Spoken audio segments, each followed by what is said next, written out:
And we are live. Good evening, everybody, and welcome to Simply Spooky with your main host, Vivian, and co-host, Dan. I hope you're all great out there, and I hope you've all survived the Christmas or the holiday period. As we now go into the new year, I want to wish you all a happy 2022.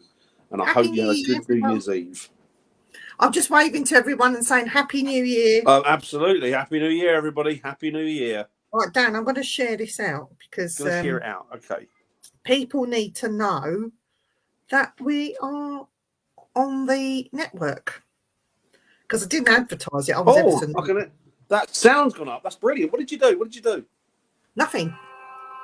Sounds just shot right up. Brilliant. I didn't do anything. It's just that's a lot better. Well, this is this update, isn't it? Hiya, Lois. Hello.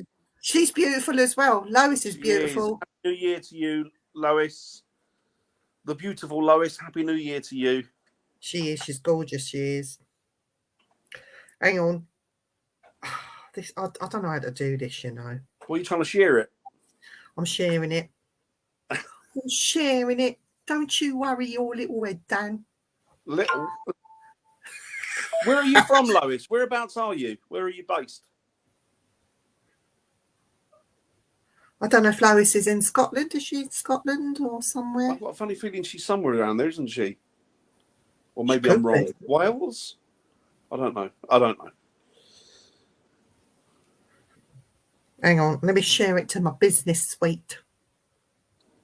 We'll be with you shortly, guys. Viv's just sharing the information regarding the live stream, and then we'll be able to get back and have a chat. This evening, we're going to chat about all things cryptid. Hiya, Robert. All good, thank you, buddy. I hope you're doing well. Hope things are Happy New Year to you as well, Robert. Hope everything's good your end. Viv, you were right. Ayrshire, Scotland, beautiful Ayrshire. Lovely around there. Do you know what, Dan? Just quickly before we get into the cryptid thing, I was looking at some investigations for me and you to do. And one of them come up with the Mackenzie ghost. Oh, in Edinburgh, the Edinburgh Vaults, yeah. And no, it's doing the Kirkyard graveyard and going. Yes, the Edinburgh Vaults. Yeah, they're like what do you call it? They're like they're tombs. It's like a black mausoleum or something. I've been there. Yeah, it's amazing. Can you imagine? There was a book written about it called The Ghost That Haunts Itself. Yeah, I've got that book. Yeah, I've got it. I've read it. It's a good book. It's an amazing church or kirkyard in Scotland. They're called kirkyards. So it's amazing. We might have a road trip, Dan, coming up. Oh, do you know what? Love to. I've not been to Scotland for far too long. I need to get back there at some opportunity.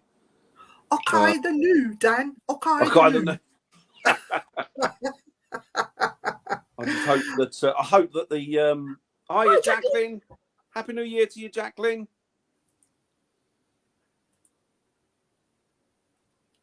Yes, we do need to chat definitely, soon. Robert. Definitely, without a doubt, Robert. Definitely. Yeah, Edinburgh. I love Edinburgh. It's probably my favourite city, to be honest. Of all the ones I've been to. Yeah. Sorry. No, it's not mine. Where's yours? London town. Oh, London. Yeah, London. But Edinburgh, do you know? But the thing about Edinburgh, I mean, the history there is phenomenal. And you got. I think it's the Royal Mile, which is where all the whiskey shops are. That's pretty cool. But the Kirkstone itself, they got Greyfriars Bobby in there, the dog. Hiya, Mark. They've not got the dog in there, but they've got like a monument to the dog. Happy New Year, Mark.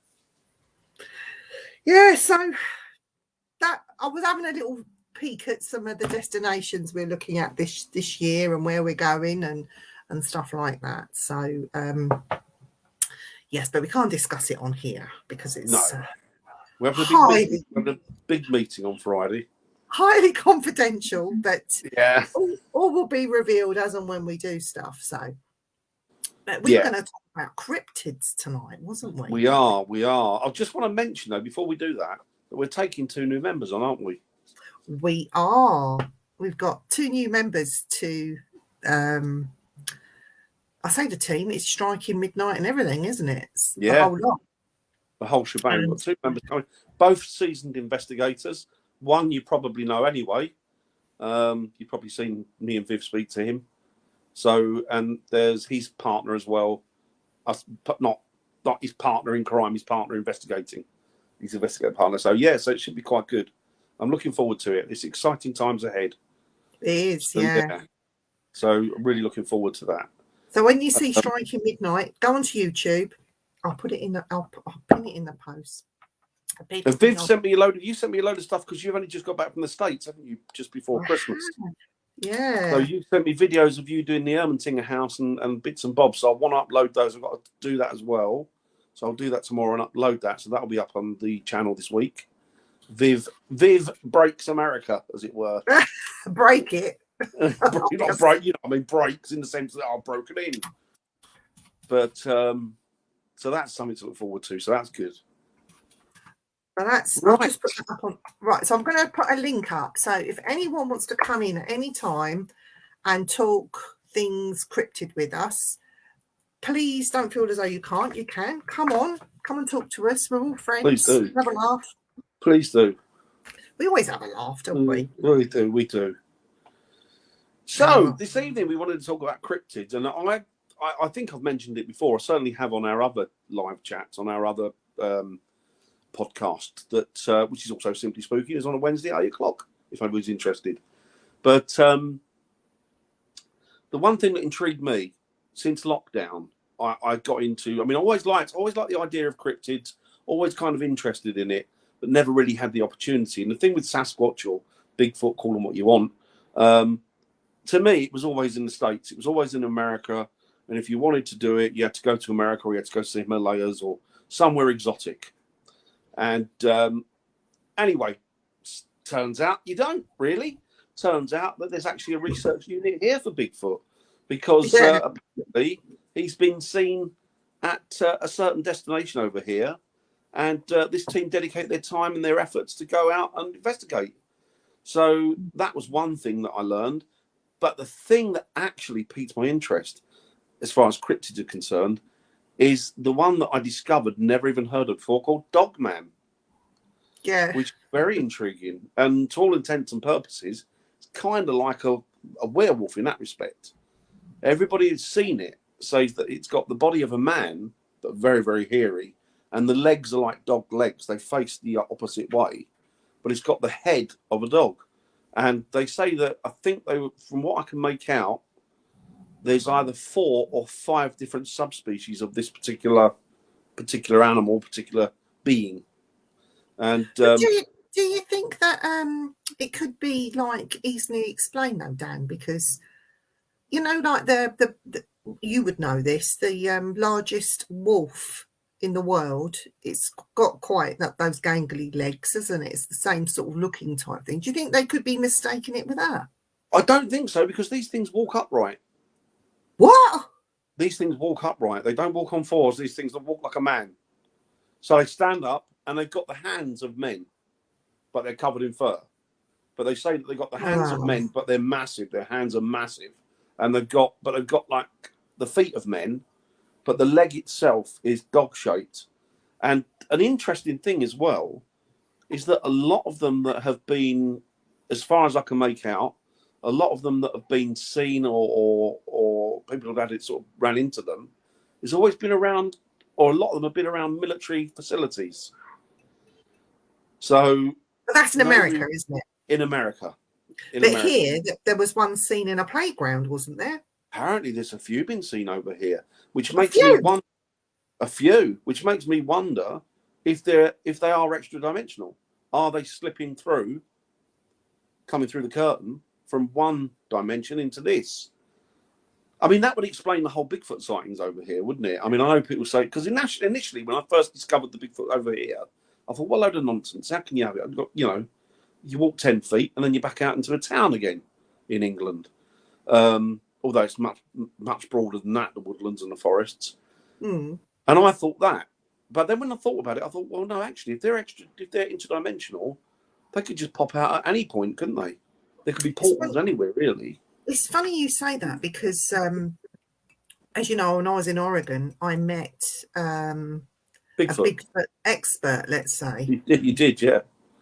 And he seems to think that they are interdimensional as well. Now, he's been on the TV for many years talking and going after and looking at Bigfoot. And because, like, this is all new to me. It's only because I had to go to that museum for you, Dan, really. And Yeah, you did. me. I'm going to show you what you got in a minute. Yeah, but I was talking to them. Well, not the expert, but this other guy, and I was talking to him, and you know, he was even going on about the smells that go with it, the phenomena. Oh God, I actually had. They've recreated the smell, Pungent, isn't it? As much as they could get it to. And I was smelling that smell for bloody days in my nostril. So, but yeah, I learned so much. But like, that was just one tiny piece of looking at Bigfoot. I mean, I've since did a bit more research into that. But the Dogman phenomena, I just think this is crazy. What are we going to get next? There must be other things. Oh, so Robert says in Native American folklore, Dogman lives. Dogman in the Native American tradition is shapeshifter. Oh, right, okay. I have no idea, but it does sound about right. It sounds like a Native American legend, to be honest. Do you think Bigfoot could be all? Bigfoot could be all of that. Do you think? Well, it's like Lois says here. She's apart from the fact that she says that she's the Bigfoot because she's a size 10.5. But it's the skinwalkers that intrigue Lois. I think that the stuff I've read, and I'm not well versed in this. I mean, it intrigues me and interests me, but I'm not an authority by any stretch of the imagination. But the one thing that seems consistent is that where Bigfoots have been seen a lot of the time, and also where these dogmen have been seen, there have been lights in the sky. Yes. So they think they're synonymous with UFOs or UFAs, whatever they call them now. So I'm sort of quoting what other people. I might be completely wrong, but that's what I've read. Do you know, I'm trying to get my head around this because all this cryptid thing's quite new to me. But we have around I live and in Norfolk, we have the black shuck. Yeah, yeah. So could the black shuck be the Dogman? It could be, couldn't it? But the black shuck's been reported to be a dog, quite a heavy dog, a bit like a sort of Rottweiler, but not. It's quite a heavy dog. Is the shuck? Well, I've wondered if you think about it, Viv, if you look at like the whole werewolf idea, then if you look at the whole werewolf idea, are they actually dogmen? But people have mistaken for something that they're not. Were they? Were they more about? I mean, there was. Oh right, I've seen skinwalkers in northern New Mexico with my Native American shaman friends. There you go. And I wonder. Mark Dudley. It is an interesting thought, Mark. What was I saying, Viv? Sorry. So we were talking about, I can't remember now. We were talking about like the Dogman, the black shark. Oh, I was saying, I think, I mean, it's just conjecture. I don't know. But the whole myth and legend behind the werewolf, were they actually dogmen? Obviously, as time's gone on, philosophies have changed, ideas have changed, perspectives have changed. It seems, and then Hollywood had their bits on, don't they? And Hollywood had their bits, yeah. I mean, the most recent one I've read of over here was a couple of years ago, and a guy was driving along. I can't think where it was now. He was driving along a road early in the morning, about 3 in the morning, 4 in the morning, and he got by this. There was a light, like a street lamp, and he saw something kneeling down, or not, like crouching down by it. And as he got closer, he said he saw this thing, and then it stood up. And he said it was like a man's body with a dog's head on it, and it looked at him and then just ran back into the woods. So I don't know. Yeah, I love Stargate stuff. SG-1. Do you know what? I've watched the Skinwalker Ranch, and as much as I like what's going on there, I don't like watching Skinwalker Ranch because there's a bunch of guys talking shit about let's do this experiment. They spend 15 minutes talking about the experiment, and you see about 5 minutes of it. And to me, it's dragging it out and dragging it out and dragging it out. And that, to me, that's not a show. I am interested in what they're doing. Don't get me wrong. And I'm not dismissing what's going on there. Not at all. In fact, it's quite intriguing.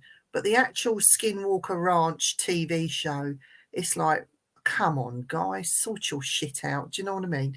I think the thing with a lot of American programs, I'm not knocking America at all. Of course, I wouldn't do that. My great grandfather was. No. But what the thing is about the American shows, these, what they call them, these reality shows, which kind of that's meant to be. I want to see the reality. I don't want to see it staged and acted back. Do you know what I mean? Which is what they do. They have hi, you William. Happy New Year to you, William. Yeah, they have. They put the show on. Hi, Annalise. There you go. Hi, Annalise, and that's what they do. Yeah, I love this. Yeah, I love the stories behind it as well, Lois. So Bigfoot. Right. So Bigfoot. Bigfoot. Yep. So sorry. The things that I'm learning is it's not just one Bigfoot and that's it. You're getting Bigfoot, Big Mum, and the kids. Bigfoot, like a species, whatever they are. And people are seeing the whole family out in the forest. It's not just the one Bigfoot on its own. Now people are seeing, and this is becoming more and more common, especially in Oregon, and they're finding nests and the wood banging, and there are more sightings of Bigfoot now over there than there ever has been. So this thing that's trying to remain elusive, more and more people are seeing it, not just in Oregon, but in Kentucky and all across America. Why do you think that's happened all of a sudden, Dan? I do wonder about deforestation. I wonder if that's having an effect upon the inhabitants of the forests. And you, Lois, take Lovely care. to see you, Lois. Take it easy. I don't know what the situation is with deforestation over there. I know they do a lot of logging, but then America's always done a lot of logging. But I guess they kind of replant those areas up. But I'm not sure whether it's that or... Well, the thing is, Annalise, they've always, not always, but a lot of the time when they've experienced Bigfoot sightings or when they've experienced these dogman sightings, they've always, a lot of them have said that there's been lights in the sky as well. I don't know whether it's anything to do with the appearance of these cryptids or what really. It's just basically what I've read about them. But they're not all just in the sky though. They're in the tree line. They're actually at ground level. And they're saying that when they're about to, or when they're around, you don't hear a sound in the forest. No birds, no. That's frogs, right. That's absolutely right. It all goes quiet. Yeah, deadly quiet. I mean, you got stories, haven't you, of hunters that have been out there and said that they know when there's something wrong in the woods because it goes completely, dead, and there's not a breath of wind. And I think that's William, I don't think it's someone that wears size 14 boots after what I bought back from Dan and having actually show you. Oh God, it's so big. And people don't realise it's bigger than a size 14 boot, honestly. This is massive. So Viv brought me this back from Oregon. If I can undo it. It takes a long time to undo it. It's well wrapped. Needed to be. It come back from America. Need to get it mounted on something. I'm so proud of this. I'm so happy that this is... I don't know if you can really see it. Can you see it? That's it. So I don't know if you can see the heel right the way down to the toes. Oh, you can't. It's massive. It's absolutely humongous. Put your hand next to it so they can see the sort of rough. I suppose you have to turn it. And I've got big hands. Look. So that takes most of my forearm, or a chunk of my forearm, a third of my forearm. If I put it takes nearly my whole forearm, and the fingers are at the top of it. So it's massive. It's absolutely massive. And yeah, I mean apparently that was quite a small one, wasn't it, Viv, by all accounts? That was one of the smaller ones, so that's not a fully grown Bigfoot. No, and that was actually discovered. That was one that was the impression was taken in Oregon, wasn't it? That In was Oregon, Oregon yeah. Bigfoot. Yeah. So I find it very intriguing. I don't know. I just don't know the answer. But there's enough people out there. I mean, if you speak to a lot of the ranchers and that in these sort of out in the middle of nowhere places that have got ranches that go into sort of hundreds of thousands of acres, when they speak to them, a good 90% of them will come forward and say, yeah, they're here. We've experienced them. They're out there in the. We've either come across them or we know when they're there because, as Viv says, it goes deadly silent. There's not a breath of wind. So, but it's interesting. Dan, do you think it's not just Bigfoot, but like all cryptids? Do you think that they're staying elusive because man as a species is disgusting? Because I've heard people say that if they come across a Bigfoot, I ask them, what would you do? And they say, I'd shoot it. Yeah, no, it's horrific. So if you're going to shoot it, it's going to die. And I say to them, well, why would you want to shoot it? Well, I'd be the person to say that I've actually shot it. That's ridiculous. I know. It's mad. I mean, I think to myself, when you look at some people out there, they've built relationships up with them. They say that they'll put a gift out for the Bigfoot, and then Bigfoot will give a gift back. It might be a stone or a stick or whatever. But, that's their way of saying, like, hi, thank you, and communicating. Mate, that's just a basic rudimental form of communication. And they say that they've been fine with them. They've never had a problem with them. Like, as long as they let them know that they're there and they're not a problem, the people, then they reciprocate it. I think that's the thing, isn't it? There's too many people that want to go out there and kill it. Well, not all of them, by any stretch of imagination. But there's a lot of people out there probably want to go out there and just hunt them. And you think, well, why would you want to do that? I don't understand the reasoning behind that. But it's the same the whole alien thing as well. Like if an alien knocked on your front door, somebody'd shoot it. So, and again, it just goes to show that man is a disgraceful species. Not only are we ruining our own planet, but we want to ruin these I want to call them friends or things that want to reach out to us, but feel that they can't because of the way we behave. If there's anything out there and it's not doing you any harm, then you've got no right to interfere with it on any level, really. I mean, like, the whole planet's there to be shared, isn't it? Without being too hippie-ish.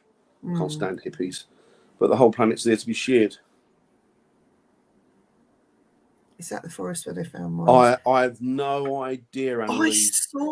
I saw that on Expedition Bigfoot because I'm trying to catch up because I'll let you into a secret. A person that I met out in Oregon is going to be appearing on Expedition Bigfoot in February. It goes out on the Travel Channel. He is coming on a Simply Spooky show on the other network, but we can't have him on until that particular first program has aired. Once it's aired, we can get him on. And so I've been catching up on this Expedition Bigfoot, and they did show the mines and where they think, and I use that word quite strongly, they think it was being used as escape routes. But until you actually see 100%, without a shadow of a doubt, everything is just theory, even to the hair that they're finding. I know that they did analysis on some hair, and they explained it in human hair. You get this thing that runs through it and all the rest of it. But there's also a thing called human dead hair, which they've not even talked about that. And I'm thinking, well, I'm taking on board what they're saying, but the stuff that they're showing you on TV, I'm coming up with answers as to why it can't be. And there's a woman in it that she also says it can't be this. So she's like what I call the sensible head on the show. That she's not a Bigfoot hunter. I think she's a woman that deals with apes and things like that. And she used to go out into the forests and look at gorillas. Is she like Mulder's Scully?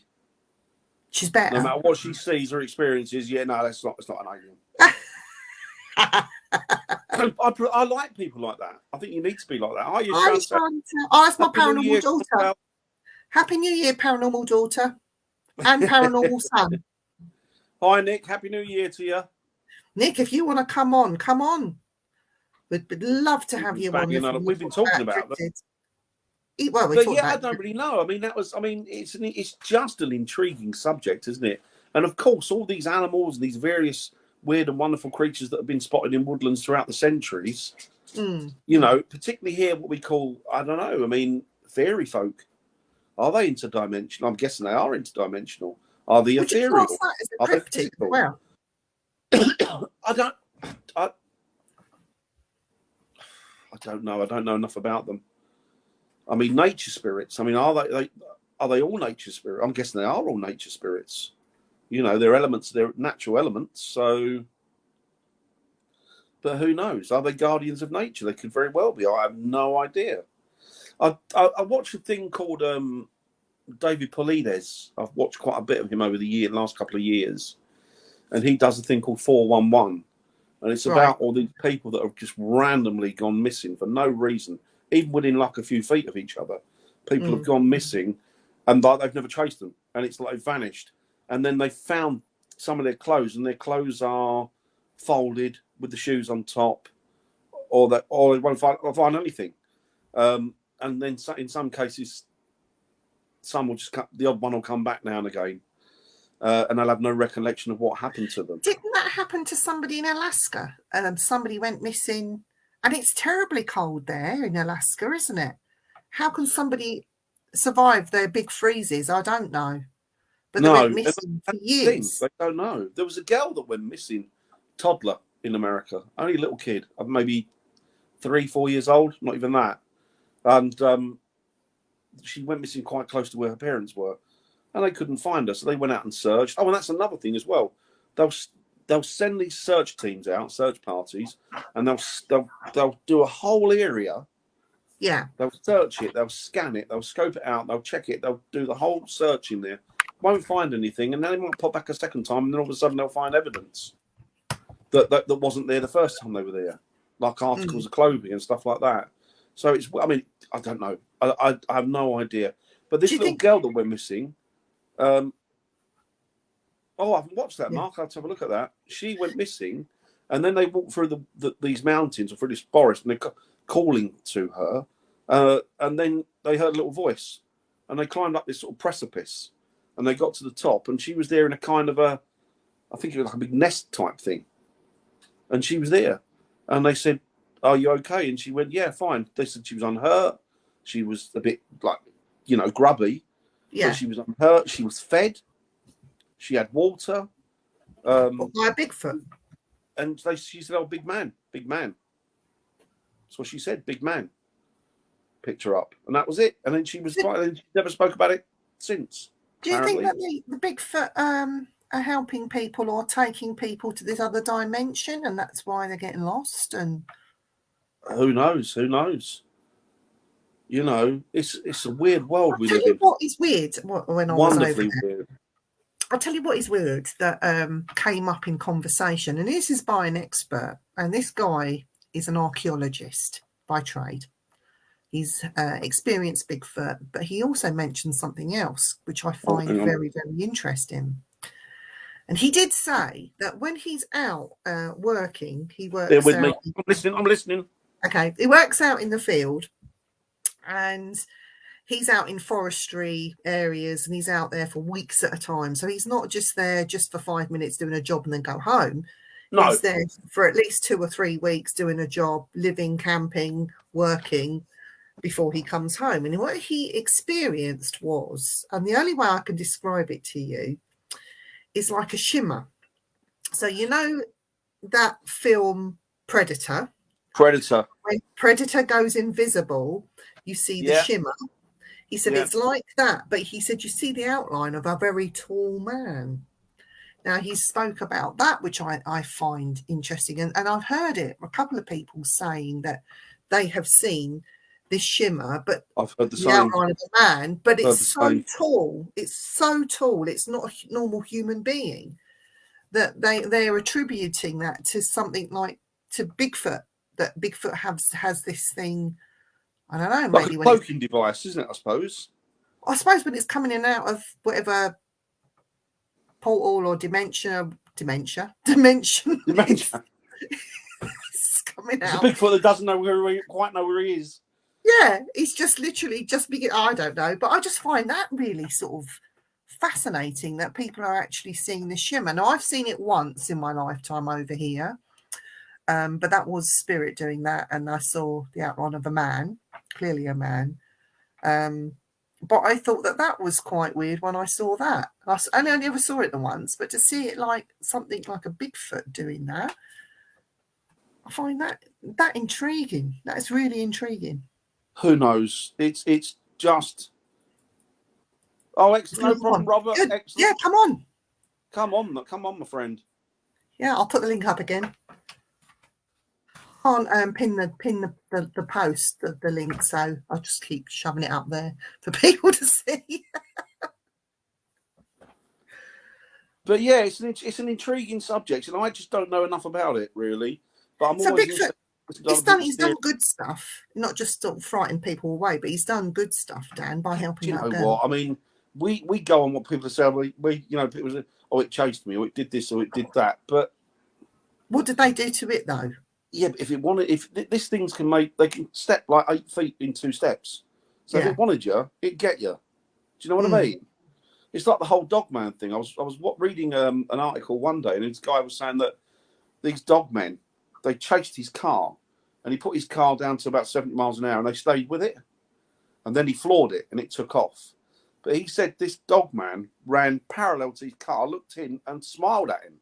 So to me, that's taking the piss, isn't it? If you pardon my French, it's taking the Michael, isn't it? That's why I'm like saying I can do what I want, but I'm not really that bothered. It's play it cat with the play thing, isn't it? Really. I want me to private message the link. Hang on, then I'll just go in a Facebook Messenger. Bear with me, caller. Dan, you talk about amongst yourself. So yeah, I mean, I don't know. The jury's out. I don't know anything about them really, apart from what I've read and from what I've heard. There's a great podcast on called Dogman. I think it's called Dogman. You find it on YouTube actually, and it comes up, and there's all these people that have had experience with them over the years, and they phone in. You've even got callers from England, Great Britain, and they chat about their experiences. Okay, Nick, that's not a problem. Doesn't he look smart in his shirt and tie? He does look smart and dapper. Very smart. Hi, Irene. Is it how'd you say? Let me think of it. Hang on 1 second. Ohio gozaimasu. I think I said that right. I'm not sure. You said something nice. Yeah.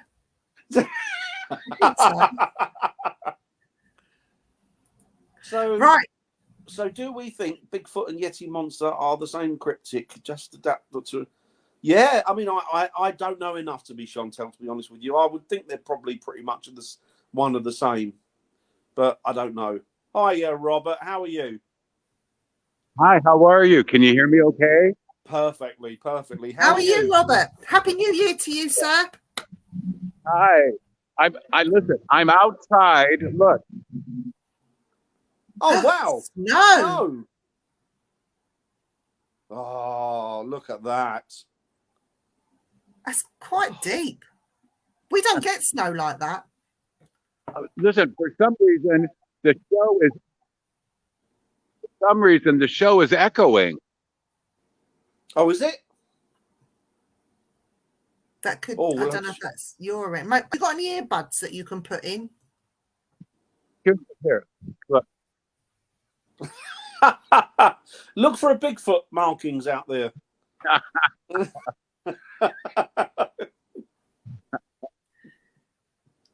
Do you get Bigfoot where you are, Robert? No, and here in Illinois, right now I'm at my. See, it's echoing because Dan. You talk, Viv. I don't know why it's echoing. Is it just when Dan talks? Hold on. It's okay. Thank you. And I don't know why it's echoing. Could be I don't know. signal. Hold on. I'm gonna hop off and then I'm gonna come back on, okay? Yeah, no problem, no No problem. problem. Okay, I'll hop back on. Speak to me, Robert. Yes. Yes, Oh, Japan has Ju-on. tons of I'm- spirit I'm- legends. I'm fascinated with the legends of Ju-on. I love Ju-on. But Ju-on a serious one. If you come across Ju-on, there's one that she cuts your mouth across like that.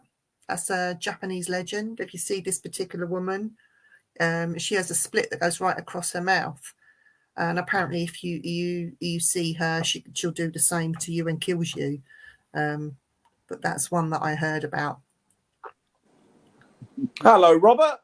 Hey, it's cold out here. And look, it is 1:35 p.m. and the sun is beginning to set. At 4 o'clock here in the Central Time Zone, we are already dark. Already dark. Wow. Wow. Oh, that's lovely, though. You like the snow? Love You like it. Absolutely love it, Robert. Looks beautiful. You know, I was going to tell you that I'm here at the Southside Mission. This is where I volunteer in the soup kitchen. And today I made fried ravioli, and I made mushroom caps with shrimp, stuffed with shrimp. Wow. And also we had lobster bisque that somebody donated. So that's what I ate today. Wow. So if anybody needs a meal, come on to Peoria, Illinois, and I'll feed you good. Oh, wow. That's some good work you're doing there. That is good, man, Robert. Talking about Bigfoot or Sasquatch, you know, in different parts of the United States, Sasquatch is called different things. Like in Florida, he's called the skunk ape. The skunk ape. Okay. Yes. And then in the Northwest, he is called Sasquatch. And then in Montana and in North Dakota, he's called Bigfoot. In the Appalachian Mountains, he's called Bigfoot. And some Native Americans even call him Yeti, you know? Yeah. Okay. When I was in New Mexico, which is in the southwestern area of the United States, I met these wonderful shaman friends, Native American. They were Navajo and Hopi. And they opened up their hearts and they opened up their families to me, right? I went to several sweat lodges, 7 of them altogether. And then we went into the Monte Cristo de Jesus Mountains. It is the largest mountain range in North America. And it starts in New Mexico. And so we went up there and they began to tell me about the folklore and about the traditions of Native Americans. They talked about skinwalkers. And I have seen 3 skinwalkers. And let me tell you, we were in the mountains in the fall. And it was real beautiful, just real beautiful. The different aspens were tearing different colors and everything. And I'll send you some pictures, Dan. Okay, send you some pictures. Beautiful. And I saw the strangest animal. And he said, and they told me, he said, Robert, shh. He said, that is a skinwalker. I've never seen something like this before. It wasn't a wolf. It wasn't a coyote, but kind of like a cross between that. And the horses that we were on were getting real nervous. Oh, really? Yeah. And so the Native American, my friends Daniel and Matthew, they looked at this, they pointed their hand at this thing, this animal, and started to talk in their own language. And within seconds, it disappeared right in front of my eyes. Wow. It was incredible. And they told me that non-Native Americans, skinwalkers love to attack the white man. Native Americans, really? Native Americans can take care of the skinwalkers, but they told me that never to go in these mountains by myself because it's very, very dangerous to do that. Yeah. So I never did. So I went horseback riding a lot with them. We saw moose and we saw caribou. We saw mountain lions, all sorts of things. It was just beautiful. But let me tell you, those skinwalkers they're real. they're real. Oh, I don't doubt it. I don't doubt it. I know that a lot of the, I think is it the Navajo that they a lot of people that try to talk to them about these skinwalkers, that Right. they shut down. They won't They talk about it. They do, and the reason why they have opened up so much to me is because when I was on the reservation in their homeless shelter and soup kitchen, I was there for almost 8 months, and I never got paid for anything. When I volunteer all over the world, all over this country, I don't get paid for anything. I'm here to help our brothers and sisters in need, and so they respected me for that. And so I was allowed, and so they talked to me freely. I was invited to many campfires with their families, like 100 and some families sometimes, maybe 50, 80, it depending on who was there. And they really opened up to me. They talked about their traditions and about the ancient times, and I learned so much from them. I really, and it was just so loving. And Dan, I don't know if I sent you a picture, and I'll have to do it later, but it's called Window Rock, Arizona. It is a seat of the Navajo Nation. Oh, I've not seen that. No. Okay, I'll have to send it to you. It's Please. a huge mountain in northern Arizona. Window Rock is the seat of the Navajo and Hopi Nation, and this place is very sacred. And there's a huge mountain that has a huge hole in the middle. It's massive. I've seen the one that has it's a huge rock, and it has all the small little caves, the dwellings that the Indians. Oh, okay. And I've seen that's not it though. But that's not it. But I know what you're talking about in Arizona and New Mexico. And so it's a huge mountain and everything. Hi, Robert. How you doing? Hi. How are you? And I don't know who Nick is. So hi, Nick. But anyhow, so they asked me if I wanted to go. They call it the window to the universe. And so I went there. It took about 2 hours to climb up to the back of it, and finally made it. And they both stood on either side of me, and they said, "Robert, close your eyes and open your mind." My friend, let me tell you. What was that noise? It sounded like somebody just shit themselves. What was that noise? Who farted? That's Nick fiddling with his set. Look at us, we're like the weirdest Brady bunch you've ever seen. Oh my God. Wow. It's a new mic I got. So I'm still learning blame it on the mic. Yeah. You sound like you just shit. It sounded like you shit yourself. Good. No, I'm moving it up, so that's what I was trying to do. That's called a okay, but anyhow. That's a paranormal fart. That was. It is a paranormal fart, yeah. Anyhow, right now it's 0 degrees Fahrenheit here. It is 0 here right now. Oh, but lovely though. But anyhow, so I need to go in soon. But anyhow, so I went into the mountain, and I went into this huge opening. They call it the window to the universe. I closed my eyes and opened my mind. I thought I was there for hours. I was there for 5 minutes. And what I experienced was hearing of drums, smelling of smoke, hearing people scream, hearing people laugh and cry. I felt all the anger, frustration, sorrow, sadness, happiness, joy. I felt every emotion that had happened on that land, on the Navajo and Hopi land. And so I will send you pictures of that, okay? Please do. That'd be lovely. Thank you. Okay, anyhow, I'll have to get on your podcast sometime, Definitely. okay? We need to have a chat with you, Robert, definitely. Yeah. Sounds good. Okay, Nick, take care. I hope you feel better with your colon. Thank you, Robert. Take care. Happy New Year, everybody. Happy New Year, Robert. See you, Bye. Bye. Right, so Robert. Irene, she says, and this is the one about the woman that slashes the faces. Oh, okay.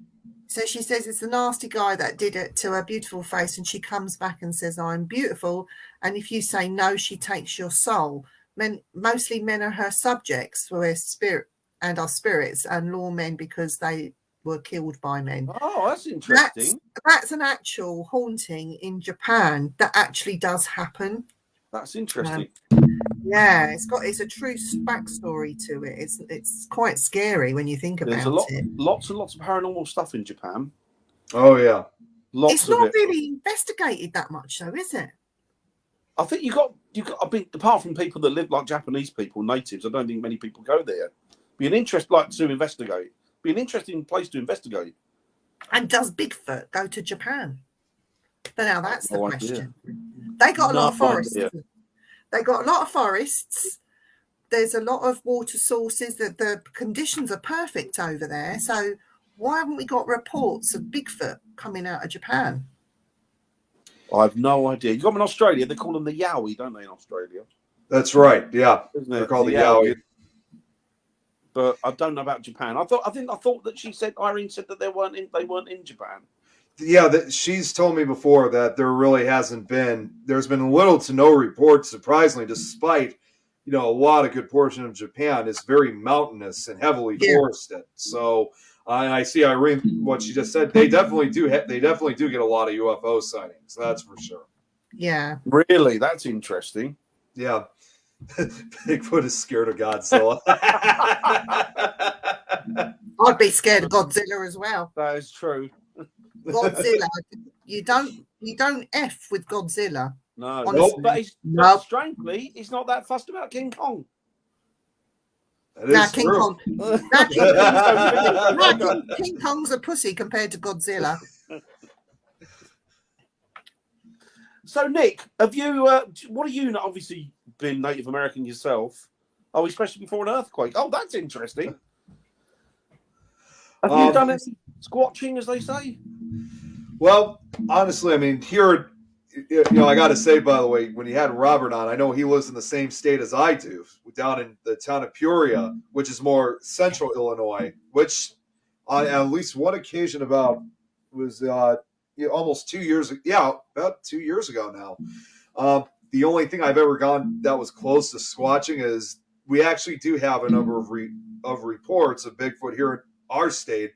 But most of the sightings you get, though, however, I mean, you're not going to find anything like in the Chicago area, obviously. You'll find more of them down in southern Illinois or even central Illinois. That's where we were. We were actually doing this special little Paracon that was going on in January of 2020. Of course, this was right before everything fell apart with COVID. So it was one of our last events we were able to do. We actually had Bobo from Finding Bigfoot as a speaker. Really nice guy, by the way. He did have a sense of humor, and actually, he's very dry, isn't he? Yeah, he is. I even got to hang out with him for a while. He is cool. I don't know who these people are. Do you know that guy that you got to sign the foot? Oh, Cliff Barrettman. Cliff Barrettman. Yep, from Finding Bigfoot. Finding Bigfoot with him. I didn't know who he was. I said to you about Bobo. I said you want to try and get hold of Bobo because he's hilarious. Well, so I will tell you this. I actually do have, and he doesn't give it too often. I'm not sure if I can really give it myself, but I actually do have his email. So I actually am concerned about maybe trying to get a hold of him and see the last time I heard about him with shows is that I guess he's not doing them right now. I guess he's taking a break, but I think at some point he'll eventually get back into it. So I'm sure I could probably bring him on at some point if he's ready to do so. I love him. He's great. We should get him on with Cliff. I know Cliff has told us that he'll come on and do a couple of podcasts with us. The thing is, though, I would bombard him with so many questions because being in his museum and seeing and just I'm now sort of getting into the Bigfoot phenomena. I have so many questions. Yeah, but I was going to, sorry, I didn't mean to cut you off. No, I was just going to say, I mean, for the most part, we just didn't, we did go for a hunt on one occasion, but we just, unfortunately, like when it comes to a lot of cases, we couldn't really find a lot. So it was worth trying. Don't you have to be out there for weeks and weeks on end, though? You can't just go out for one day. Yes, that's actually true. It was only a week, like a weekend event. So we weren't able to stay for several weeks as much as I wanted to. Although I did one smart thing I did, because we actually did this during the winter, where which to me it actually is easier to hunt for these creatures during the winter because the tracks they make. But also more importantly, I actually provided this for a lot of people who were participating. I brought plastic bags with them. The reason why I brought them was just in case we happen to come across any hair samples. Yeah. So Yeah. we can collect them and get them identified. I mean, yes, 90% of the time it could just be normal animal here, like a deer or a raccoon or a rabbit or whatever. But sometimes you always hit the jackpot every once in a while. Yeah. Yeah, it's interesting. I'd have to carry a plaster of Paris Get with me. And some of them do, don't they? Some of them do. Yeah. Some of these scientific research teams, they do, don't they? They carry the whole kit with them. Dan, we're getting loads of questions. Hang on. Oh, I have to hang on. Let's start from the beginning. Yes, that's right. We do have the Mothman here in Chicago too, or otherwise known as the Chicago Mothman, or more recognizably the Chicago Phantom, as it's called. Lon Strickler, one of the guys who runs MUFON, he's been actually the one who's collected a lot of the sightings. And lately, a lot of the sightings we've had here in Chicago, they haven't really been as frequent as they were for a couple of years. There's still a few here and there, but nothing compared to like what it was, 3, 4, 5 years ago. And it makes me wonder, because everyone always, when you know Mothman, obviously, you know about the tragedies that usually follow, with this encounters. And it almost makes me wonder, could COVID have anything to do with all these sightings we had previously? Wasn't it attributed to the water being poisoned around that area and what the local governments were doing with the water sources and what they were dumping in that? Could it be attributed to people were having this mass hallucination? Do you think not, though, Nick? It could possibly be. I can't really say for sure. It's definitely a possibility, but in the terms of with sightings with Mothman, he does occur. I mean, he is usually seen by both natural and man-made disasters. So right, okay. And would everybody have the same hallucination? Would they hallucinate the same thing? Yeah, usually. I mean, a lot of the tragedies that usually will follow. Well, I mean, that will usually follow, but before they occur with Mothman, most people will usually describe the same thing. I mean, there might be some height changes here and there, but it's usually the same type of reported entity. Although, at least on one occasion, however, this was about 3-4 years ago now. There was actually this was even rare. There was one person who actually said he saw 2 of these things flying together, and it was in broad daylight. This was not at night. I mean, he first thought that they were birds until he saw the way how they were flying, which they weren't flapping their wings. They were more like bat wings, as they often usually describe. And they definitely looked huge, but he still couldn't really tell exactly what its height was, although he estimated they were probably at least 6 to 7 feet tall. And he assumed the way that they were flying together, he assumed that one was probably a male and the other was a female. So, possibly 2 Mothman type creatures of 2 different genders. Wow. We've got some more questions, Ariel. We want Godzilla to squish the government offices. Can we have him over here when you finish with him then, please? Yeah, we'll borrow him. We need to get rid of Boris. His mates. Oh, yeah. Hi, Von. Hi, Von. Happy New Year to you, Von. Yep, no problem. Brilliant.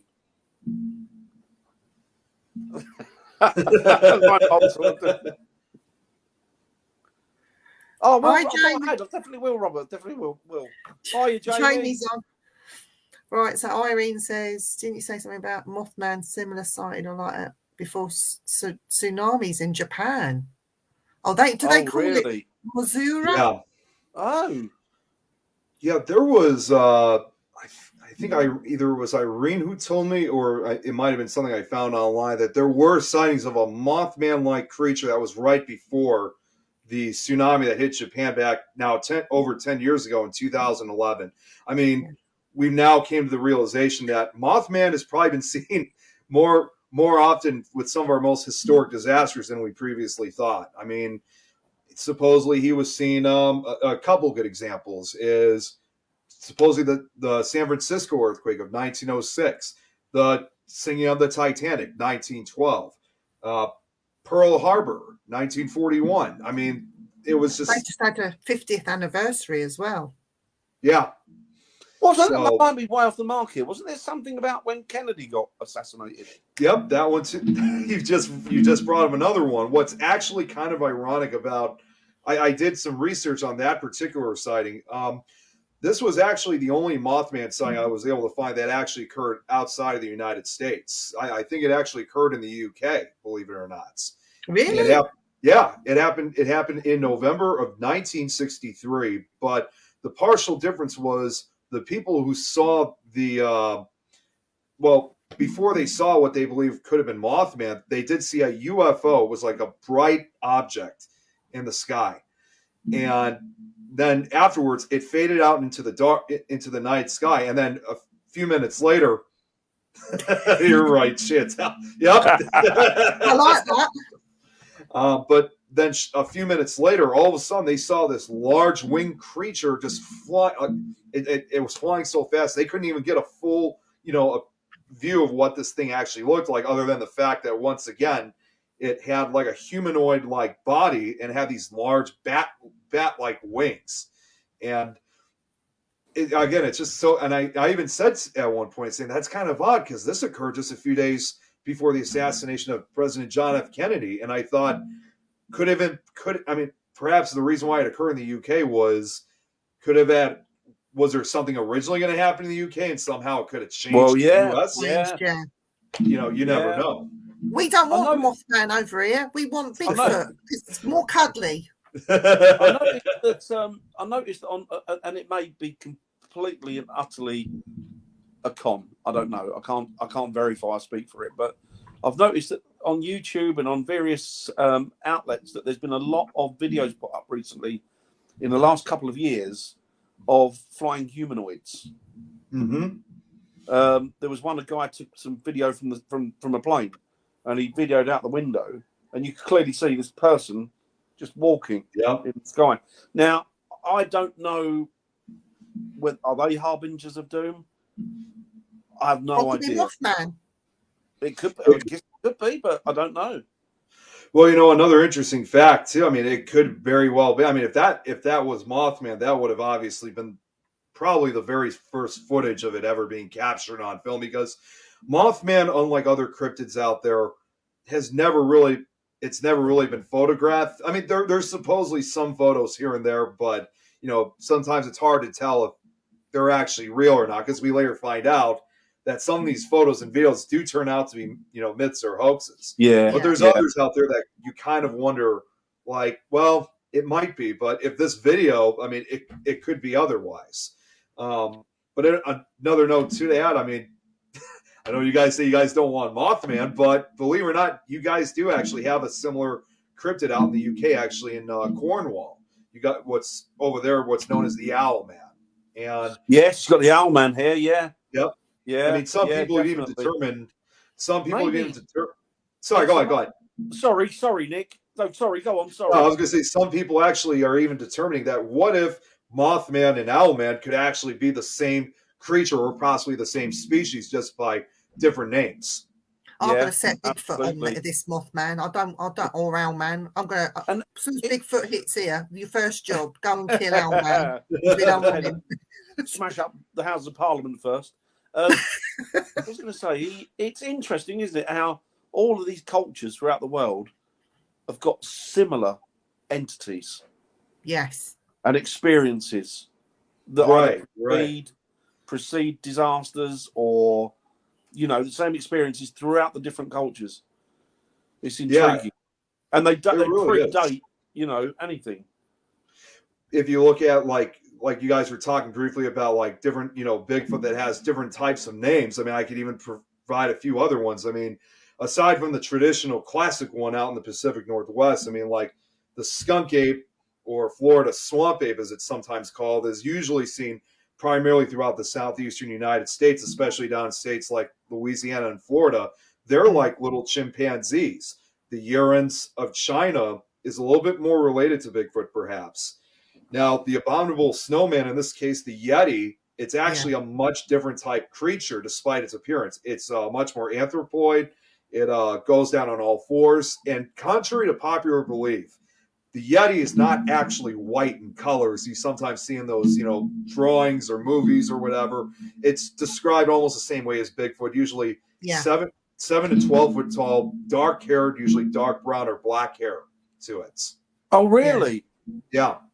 Because Well, they're supposed to, apparently they've got a scalp, haven't they, in the Himalayas? And The Buddhist don't know if monks have it's- got one, haven't they? I don't know if that it's was- real. Yeah, that was back in the early 1950s. I can't remember the guy's name, but he was also the first person to ever have reached the summit of Mount Everest. But the question, as I remember hearing from Michelle saying, did he also somehow stumble across another legend? And he began hearing from the locals about this strange creature that obviously we now know as the Yeti. So he actually decided to go back up on the mountain. I think it was about 1953 or 54, one of the 2 years. So he went up to try to find some type of hard proof of the Yeti's existence, and he was able to find a scalp that some locals believe to have belonged to the creature. Although this was not officially confirmed, he actually, and he didn't really conduct any more investigations, unfortunately, he still managed to go to that area of Nepal and continue to be intrigued by the stories of the Nepalese people of what they call the wild man of the snows. See, intriguing, isn't it? Yeah. The wild man of Borneo could be. Well, yeah, Sasquatch. absolutely, probably is. So intriguing. Mhm. All these different cultures. Yeah, we want Sasquatch over here. He can come round for tea. I'll cook him a dinner if he wants. I don't mind. So long as he don't have that horrible smell. So long as he don't have that smell, because apparently that smell is disgusting. I smelt a little bit of it, and it's 10 times more potent than what I actually smelt. I can imagine. I've never smelt it, but I can imagine. Oh, it's disgusting. It's very musky, like type. Smells like a zoo, but apparently it's supposed to be a lot worse than that. It's a bit like skunk juice. Well, I keep skunks, didn't I, as pets? So, and yeah, it's potent. Skunk spray's awful. So if there's Right, so anything we've like got some more things in the chat, Dan. oh, we have the Tokoloshi. Our locals are definitely afraid of it. Oh, okay. I wonder what that is. It does sound familiar. I'm trying to remember what that was. If we put a big of light, maybe we can attract Mothman. Like a massive bulb. You need a massive electric bulb. It is true. Scotland, yeah, they do have a Loch Ness monster, They do, obviously. yeah, they do. That's just a big fish. Oh, the Shinto shrine is supposed to come from aliens who brought faith to Japan. It's built like a pyramid. Who knows, Irene? Who knows that, hate perfume. It's all very intriguing. It is. I'll even touch. If I can make it even more intriguing, like how I said about how we get more of these sightings of Bigfoot down in southern Illinois.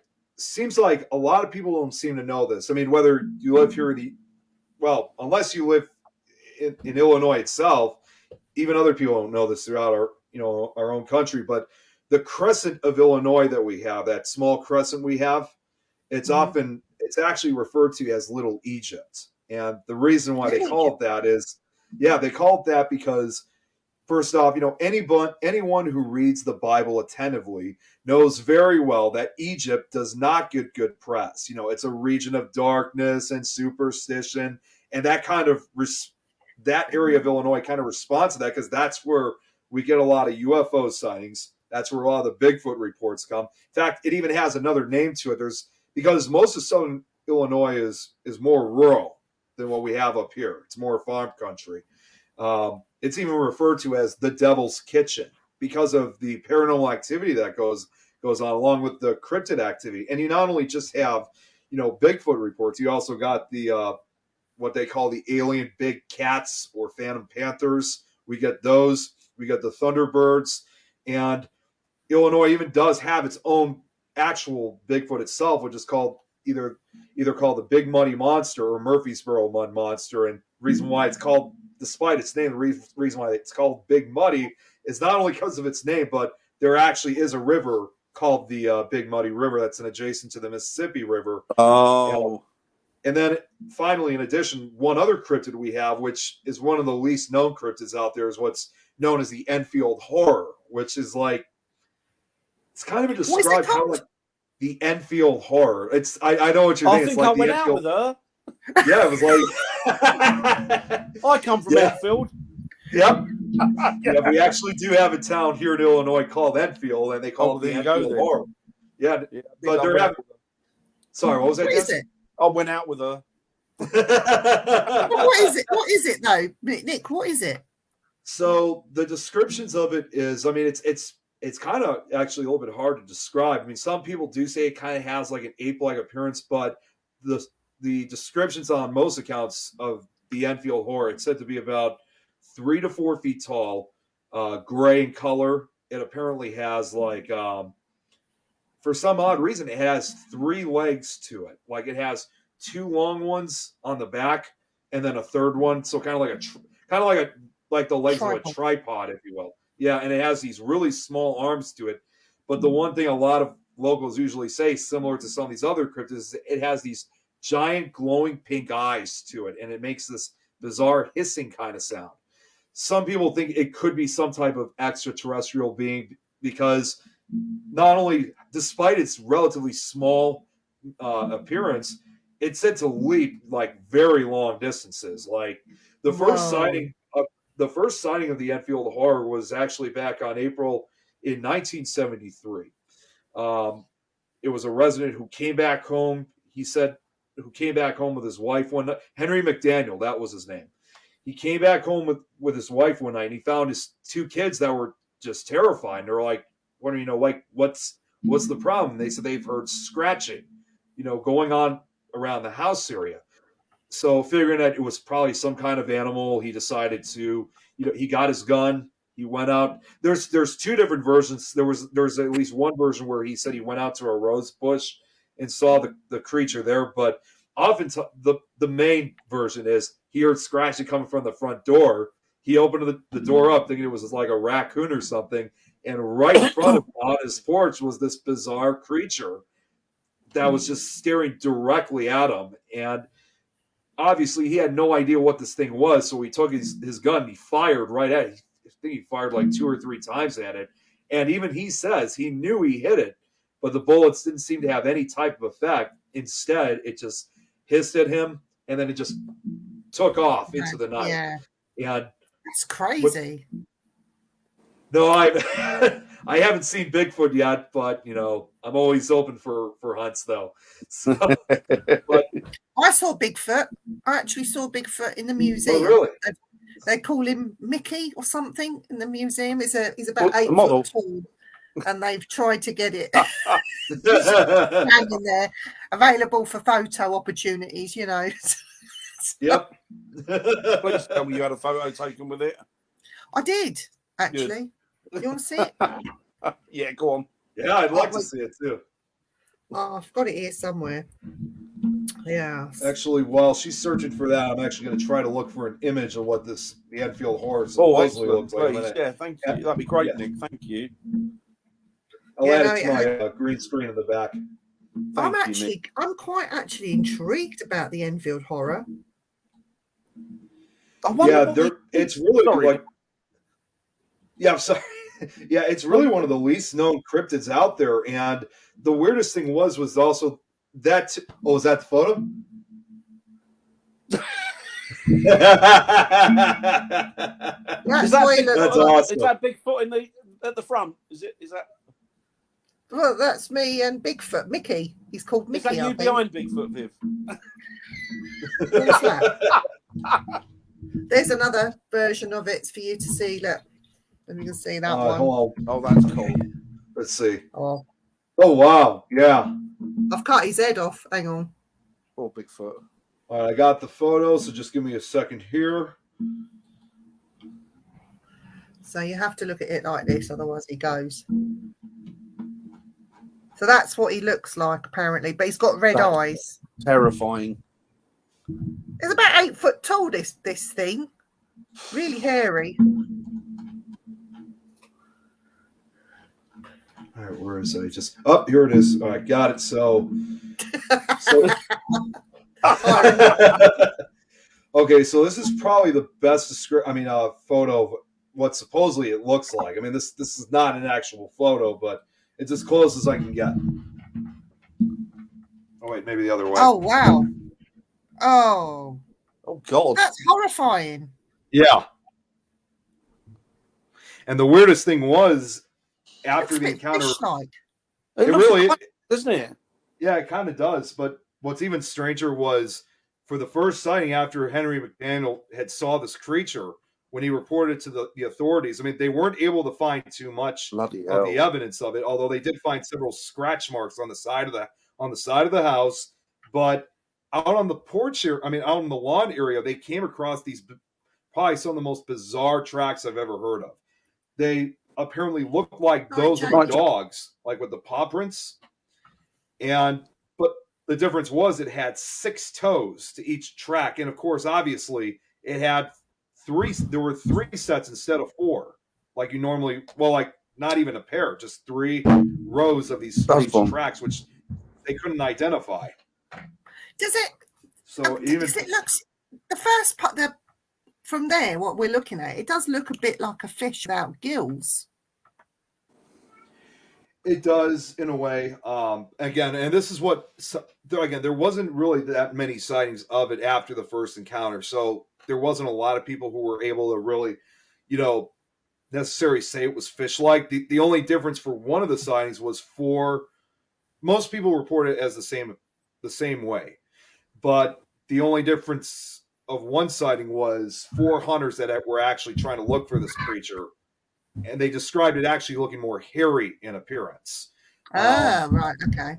Although what's really interesting, and this is something I'm still trying to look for to this day, is that although they were unable to really fire at this creature or try to get physical evidence, they managed to get one thing, which was they brought a tape recorder with, and they were able to record the creature's hissing cries in the woods.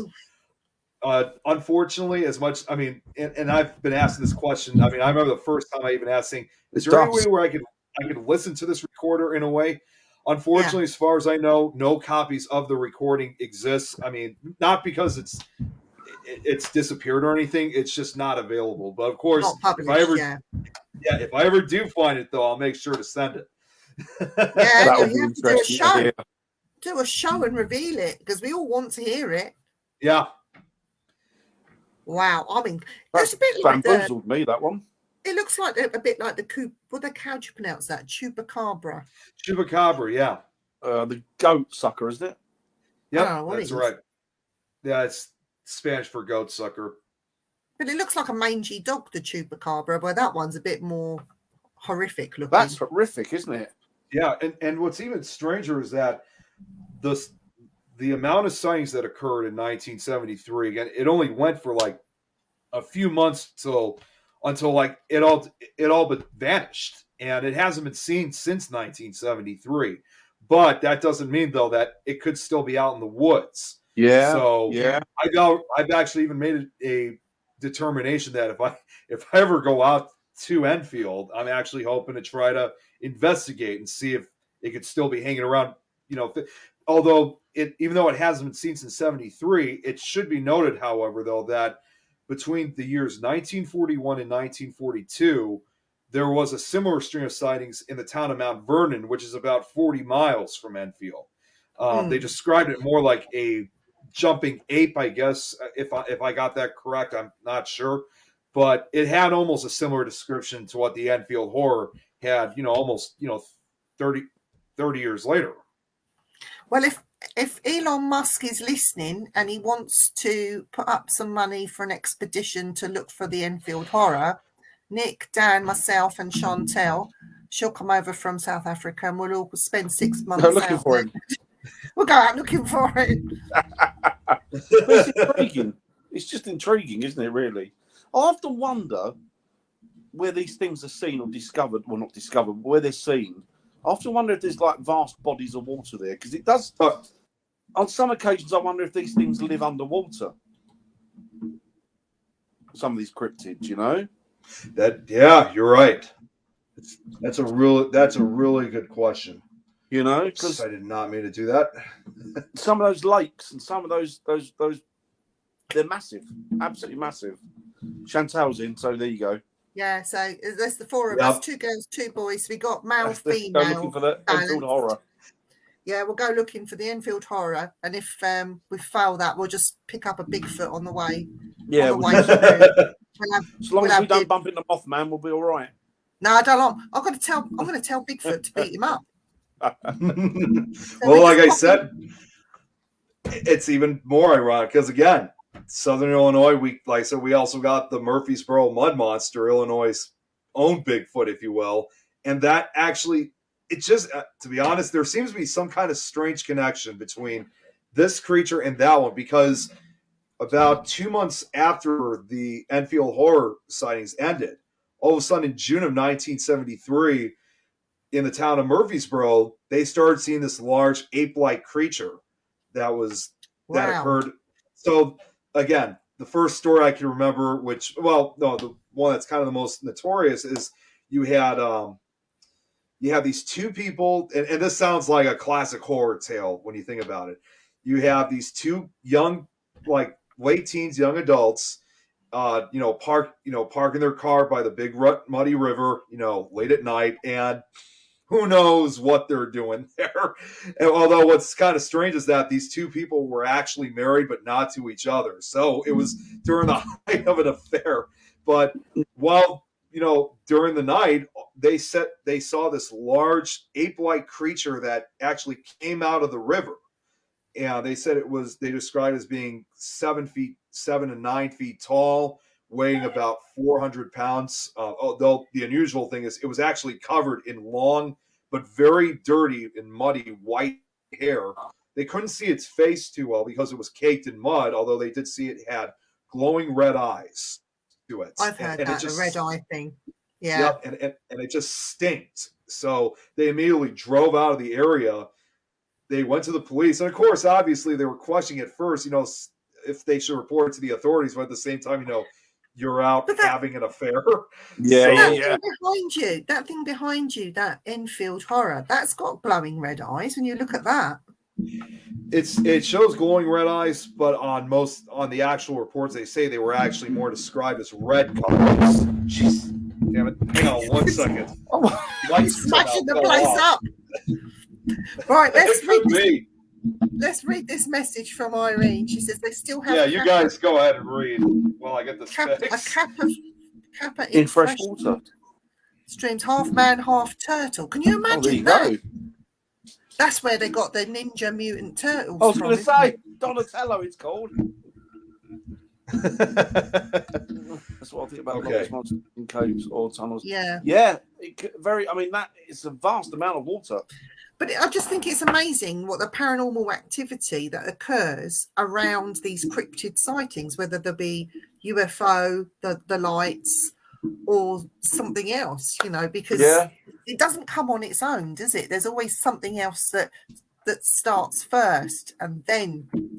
Well, it's like Rendlesham Forest, isn't it? People have said that there's more than the lights that have been seen in Rendlesham Forest. Mm-hmm. They were saying that there's things like cryptids of different descriptions. Some people even said things like elves have been seen there. These weird and wonderful creatures. So who knows? And then I was listening to somebody the other day, and they were saying that the activity that the American Air Force discovered in Rendlesham goes further than that, and that they had actually made communication with one of the beings. Yeah. But that just came out the other day. So who knows? Who knows what's going on? I love the cryptid thing though. But so Dan, we know that your favourite cryptid is the Dog Man. Oh, I love Dog Man. Nick, the Dog Man. What's your favourite? Oh, look at that. What's your favourite cryptid and why? Honestly, it's got to. I mean, I have a few, but I think really one of them is undoubtedly the Mothman, because it's such a mysterious entity, and it has almost as many sightings as Bigfoot, but at the same time, it remains completely elusive. We can never find any type of physical evidence of it aside from the possible photographs and videos. Oh, you sent me an image. See what it was. See what it is. Hang on 1 second. Well, I could still tell you as a, but yeah, it's just such an elusive creature. And aside from Bigfoot, it's really one of the few cryptids out there that's inspired movies, television shows, several documentaries. I mean, it just keeps going on, and now, of course, it's been affecting. It's happened. It's been showing up in our own city now. The strike. I guess it's called the Striga. This is what Chantel sent me. Siren head. Okay, so the Striga is a monster in the Witcher series. Looks like it's a depiction of the Enfield horror. It does have a similar appearance to it. Oh wait, hang on. Let me turn off the blue screen because the blue screen, it kind of affects your phone sometimes. Okay. Yeah. That looks like the Enfield horror, doesn't it? Yes. Yeah. But yeah, like I said before, though, about Enfield, though, I mean, they say the eyes were actually more pink than red. That's just how it appears in the artwork. I think in a fight that Bigfoot could beat up Dogman and Mothman. Although Dogman's hard. What? Dogman's well hard. No, Bigfoot would make mincemeat out of him, just rip him Dogman. apart. And Mothman. They might be different types of aliens. Could be. Could be different types of extraterrestrials. Who knows? Oh, I'm Team Bigfoot, I'm afraid. I'm Dogman all the way. And you're Mothman. Although I've only... T-shirts How long has the legend of Dogman been in the States? Because I've only discovered it the last couple of years. So I'm still looking at more research to see how further it goes, but the earliest account I know of, because there are two different dogmen in particular that are the most notorious. You have, and this one too is not too far from me. You have the Beast of Bray Road up in Elkhorn, up in Elkhorn, Wisconsin, which is just an hour north of me, by the way. So, in fact, I think it was. Wow, that's close. Yep, last year we actually went out on Bray Road to try to find it. I mean, unfortunately, I want to make sure everyone knows this. Whoever comes out to this area, you can't really investigate the road because it's mostly on private property. There's a lot of farmhouses in the area.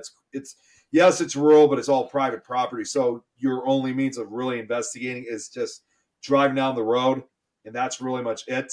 So, but you don't want to stay too long because I'm sure the locals get suspicious. But there is actually another area, though, that you can investigate that is public. I've actually been I've spoken with Linda Godfrey, who's written books about the Beast of Bray Road. There's a state park, which is a little bit further north. And over there, they've actually had a history. For years, they've had reports of both Bigfoot and Dogman sightings in that area. So it's a much more, and it's public area too, so you can investigate it. So, but you have the Beast of Bray Road, and then the other one, which is kind of like next door, if you will, out in Michigan, you have the Michigan Dogman. Now, the earliest accounts I found for both cryptids, for the Beast of Bray Road, the first sighting was back in 1936. For the Michigan Dogman, however, it dates back to 1887. Oh, wow. Yeah. That goes back a lot further than I thought then. Yeah, I mean, the first sighting, as I remember hearing for the Michigan Dogman, it was again, the version changes sometimes on some of these first accounts, but most of it usually points out that it was seen by two lumberjacks who were, out working, and they saw this dog-like creature. And at first they thought it was a normal dog. They actually kind of chased it around at first until it ran into a hollow log. And for some reason, the lumberjacks, they decided to grab a stick to get more of its attention. But that's when the thing let out this horrific, unearthly scream and came out.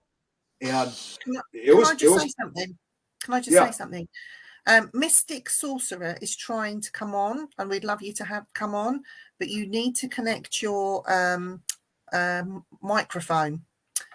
If not your microphone and your camera, but at least your microphone before we can actually add you to this feed. So if you can sort of come back out, go back in, and it should give you the links to connect to your microphone. I don't know if you're doing it on your phone or if you're doing it on a computer, but you have to put them on first. So I can't add you till you've done that, I'm afraid.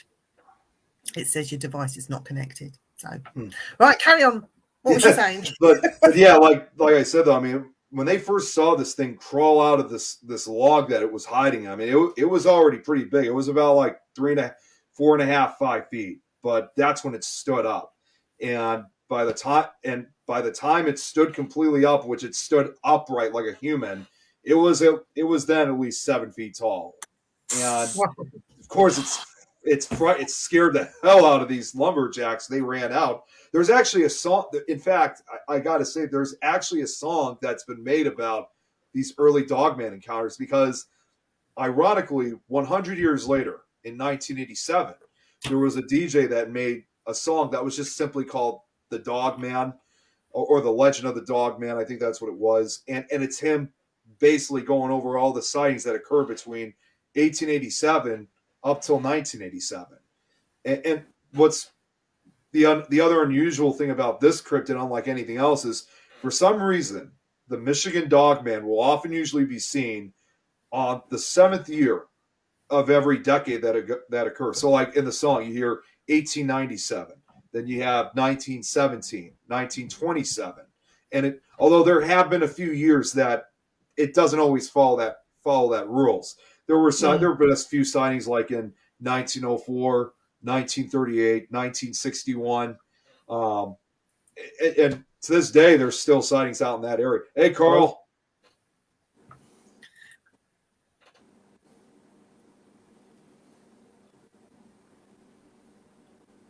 Well, I've heard that before. That's interesting. We have a devil that lives in the House of Commons is called Boris Johnson. And all his minions. Yeah, he's got legions in there. I swear we need somebody to chuck a bomb. And I shouldn't say that because that sounds like terrorism. But no, it's interesting. It's an interesting subject. It really is. Yeah. But the things I've noticed with because I listen regularly to this. There's a Dogman podcast, and the guy runs it.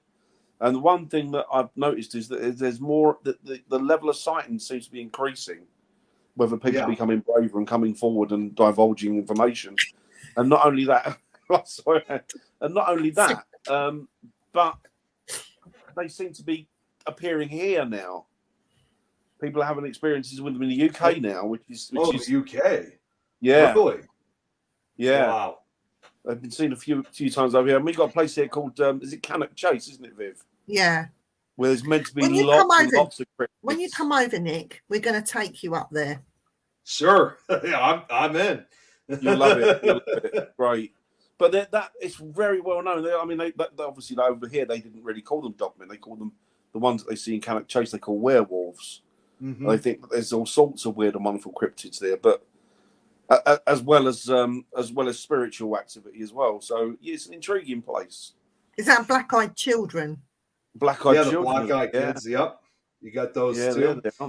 You know, it's even more amazing again, like how they call them werewolves out in the UK. When again over here we call them dogmen. Although it should be noted in the South, especially down in Louisiana, they call it the rougarou, which is basically the rougarou. Yes. Yep, the rougarou, the Cajun for werewolf. So it's amazing how there's all these different names for almost much like Bigfoot in a way. Yeah. Bigfoot beat them all up. Don't worry about that. Pull them all out. Dan, if I can recommend you for something, if I can recommend something for you for Dogmen, I don't know if you guys ever seen. There's a show. Well, they just finished their 3rd season. There's a show that airs on the Travel Channel. It's called These Woods Are Haunted. I've binge watched the whole show. Great show.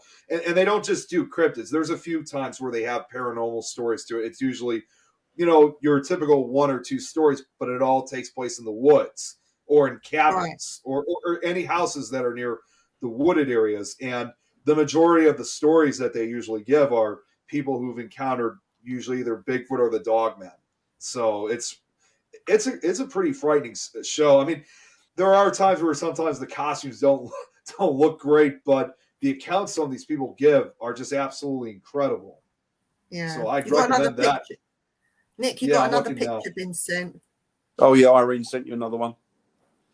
These cryptids must be that they've been mentioned over and over again throughout centuries. Yeah, exactly, Von. Yep. Exactly. This I is just what she think we've said. given them different names and different, looking at them from different perspectives, but they're exactly the same things, I would imagine. She sent This a is picture exactly of what she- Godzilla. No, it's something else. Sorry for the brightness. There we go. Oh, Throwing soybeans to it. so Godzilla is the king of the. He's up King of the there. He's the king of monsters. all Dinosaurs. cryptids. He's the king of all cryptids. Then you got Bigfoot, and then everything else falls underneath it. I reckon. You got Mothman, then Dogman. I reckon. Dogman's top of the tree. Do you reckon? Yeah, that's out. Because they're well hard. No, well hard, are they? They're well hard. What, To be honest has with you, anyone- I really wouldn't want to run into any of them. Yeah, but has anyone recorded Dogman making any sounds or noises or? Not that I've seen. I mean, it might have, it's possible, but I've not seen any. I've seen video, but again, it's that grainy. It's sort of like they filmed it with a potato. It's dodgy, grainy videos. You can't really tell what's what, you know. I did see something where articulated lorry, or a semi, as you call them in America, had hit an animal, and it had got caught up in its wheels, and it stopped. And you can see what they were claiming was a dog man. The Did you Gable see film, that, that's Nick? what it's called. Yeah, it looked like it was shot like in the late 1970s, I think. It's called the Gable film. Well, I mean, It just looked like a dog to me. well, here's the problem. Unfortunately, that's been found to be a hoax, because Right. they were doing that. They shot this footage for the final season of Monster Quest when they were still airing, and they called it the Gable film because the story goes they call it the Gable film because that's what supposedly said on the tag of the film script. So, Yeah. and then you see this wolf-like gorilla-like creature that charges at the camera operator who tries to run, and then you see the teeth and muzzle, and the camera falls. And there's actually a part 2 to it, which is called Gable Film Part 2, and it's supposedly the crime scene now. Now it looks like the body's all torn up. Police officers are going through the area, but that's all been found out to be a hoax because Right. it was filmed for Monster Quest to make the episode more interesting to it. Oh. Oh, that's So- intriguing. Yeah. Oh, I didn't know that. I didn't know that. That's why Godzilla's I the agree. boss. That's why Yeah. Godzilla's so miserable. No, it's not. Okay, Greg. Hi, Greg. Hey, Greg. Ah, the Ohio Grassman. Yeah. Well, is that another Bigfoot? Is it the Ohio? Yeah, it's grass? it's another type of Bigfoot. Obviously, it's out in the state of Ohio in the town of Kenmore, which is also known as the Kenmore Grassman. For the most part, the Grassman is pretty much the same as Bigfoot. There are a few differences to it, which is, as I remember hearing from one show, it seems to be more of that of Big. It's said to be described as Bigfoot's shorter, stockier, angrier cousin. It's said to be more aggressive. Yeah. And apparently, it makes part of the reason why it's called the Grassman is it makes these strange nests that's usually made from forest material. Yeah. And it also apparently seems to be more social than Bigfoot because when you think of Bigfoot sightings, usually they're a single individual. I mean, once in a while you'll sometimes see pairs, but a lot of times it's usually just one creature that most people will see. The Grassman, on the other hand, however, there's been groups of up to 5 individuals seen. Mothers and babies have been seen. So Yeah. again, I've heard, like, in Oregon that they were seeing Bigfoot, mum, dad, and the children. yeah, sometimes you see that not as much in the Pacific Northwest, but definitely more in Ohio. So that probably shows that the Grassman is said to be more social than Bigfoot is. And finally, the final difference between Bigfoot and Grassman is the tracks that it makes. Now, the tracks, Sometimes it will produce the classic tracks like we're all familiar with. But on other occasions, it will make those same tracks, but instead of having 5 toes, it will actually have 4 or even 3 toes. How many toes has your one got, Dan? About 6. 6. Are you sure it's not just a blob of? It could be. Could be the caster's gone. Yeah, it could be. Because But I know that I saw the casts of the feet, and there were all sorts of sizes. You just wouldn't believe the sizes of some of these Bigfoot feet. Honestly, yours is a small one, and I thought that was big. But do you think that a lot of these Native American cultures know more than they're saying? Oh, I think they do. I definitely think so, because they. I've got a funny feeling I know a hell of a lot more than they're letting on. Which, to be fair enough, is fine. Yeah, I mean, I can understand why Yeah, it could be very possible they could be at war with each other. I've heard of stories like that where different types of Bigfoot actually, despite being the same species, they may have a different, either race or something. There's a similar story I heard of like that with another Bigfoot type creature down in Tennessee. Down there, they call it the Tennessee Wild Man, and it's often referred to as the arch enemy of Bigfoot. And unlike Bigfoot, who again we all know is said to be more calmer in nature when encountered, other than its intimidating appearance, these creatures like the ones I mentioned before, Murfreesboro Mud Monster, Tennessee Wild Man, Ohio Grass Man, they all have this relatively aggressive nature to them for some reason, something you don't see in the Pacific Northwest. But also one other important thing is, for some reason in those areas, like especially with the Ohio Grassman and Tennessee Wild Man, is although they may appear like just like a normal Bigfoot, some people who've had close encounters with these creatures say that the faces are actually more human than ape-like, especially with the Grassman. There was one report of someone who said he saw its face. It looked human-like, but it had dark brown eyes, but with no whites to them, human-type block teeth, and a brow ridge. It just like a human, in a way. Like Neanderthal, it sounds a bit like a Neanderthal. well, Yeah, just like a Neanderthal. when you look at Mickey, he looks quite human to me. Mickey. Yeah.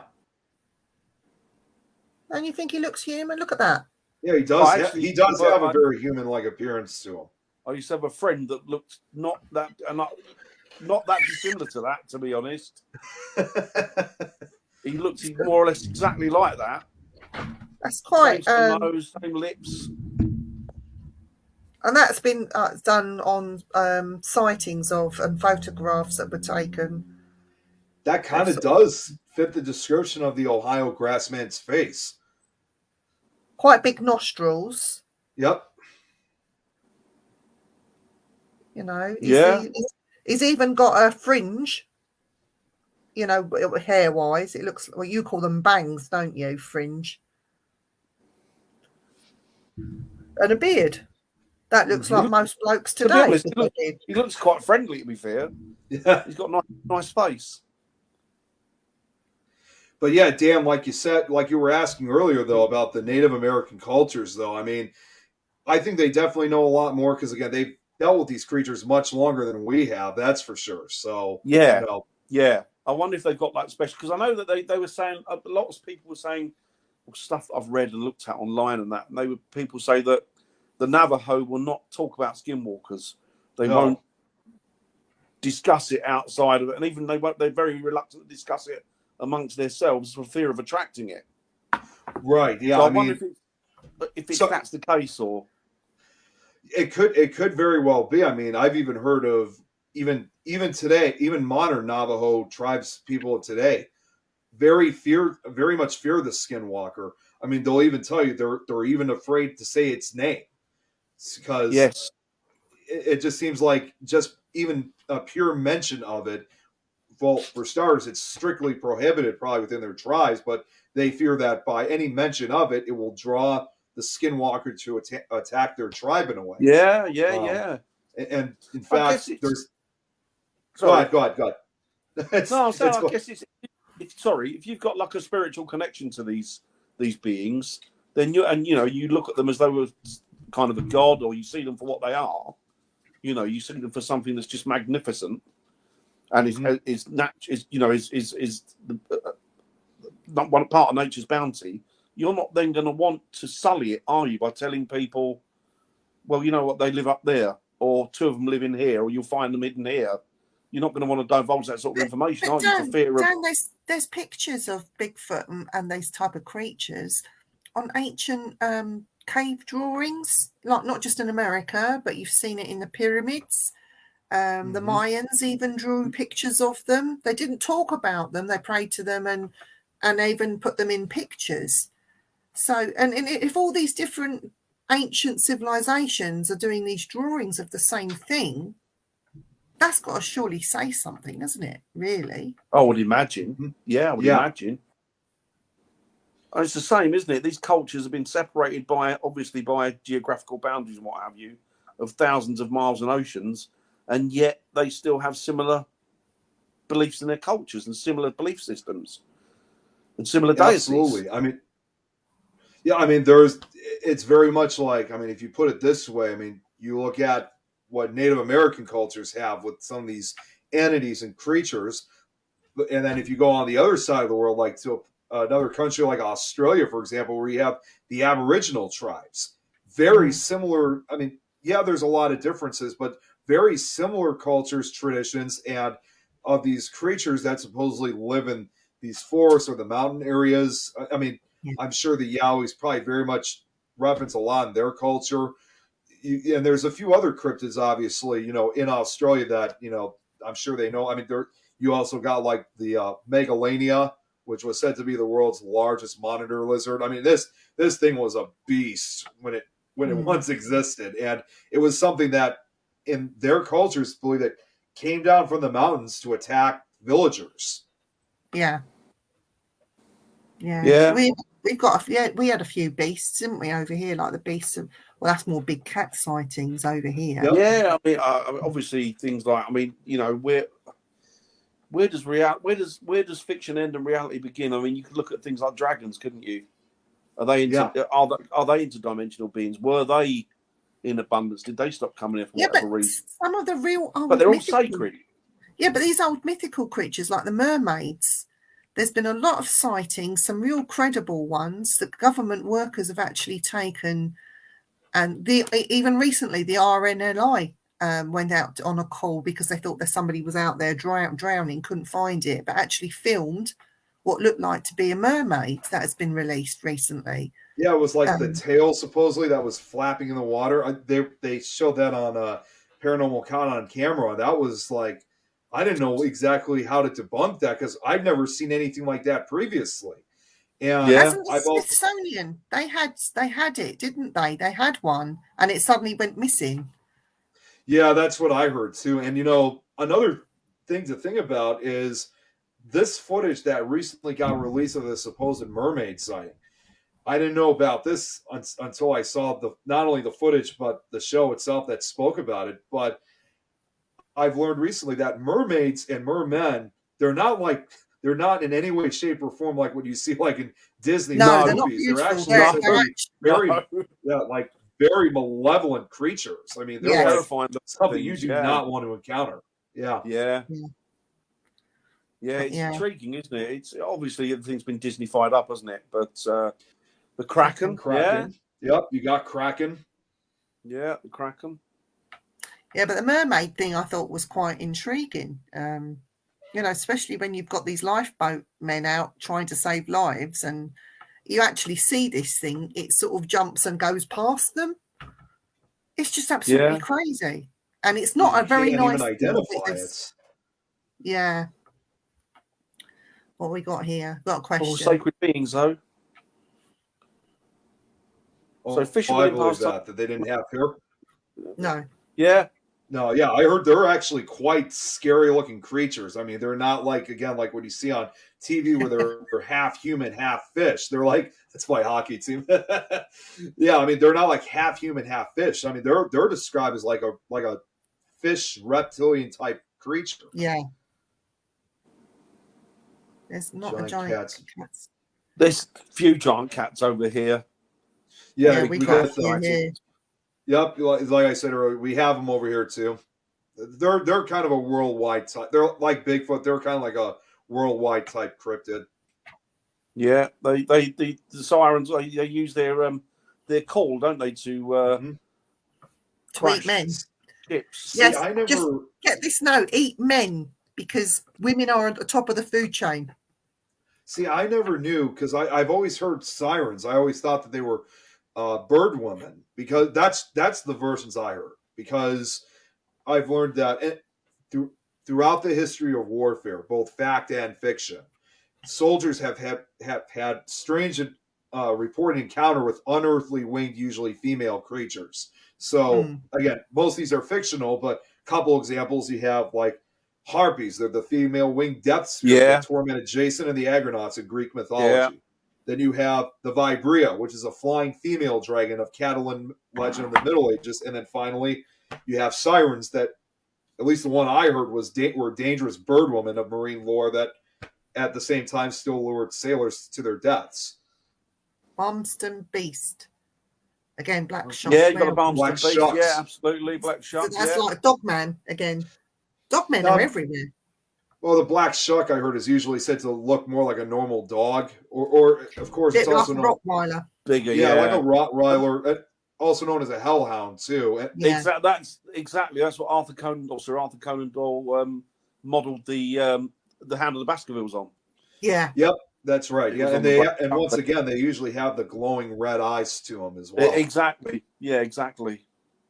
And I've also remembered hearing that supposedly if you see one 3 times, you'll meet an untimely death. I mean, yeah, that's actually the versions. They don't have that for all the stories, but on most occasions they usually say if you see it 3 times, that's it. Yeah, yeah. I think we got you more find questions. a lot around Norfolk and that, because obviously Norfolk means North folk. So Norfolk here is where the Vikings and the Danes landed. Yeah. So Right. they think that legend came with them, they believe. The legend of Black Shark. Yeah, I'm actually looking something up something about the hellhounds right now, so just bear with me for just 1 second. A double-tailed fox. Ooh. Oh, that's interesting. How far do the sailors get with the mermaids before they're even? Not very first. I don't think they make out at all.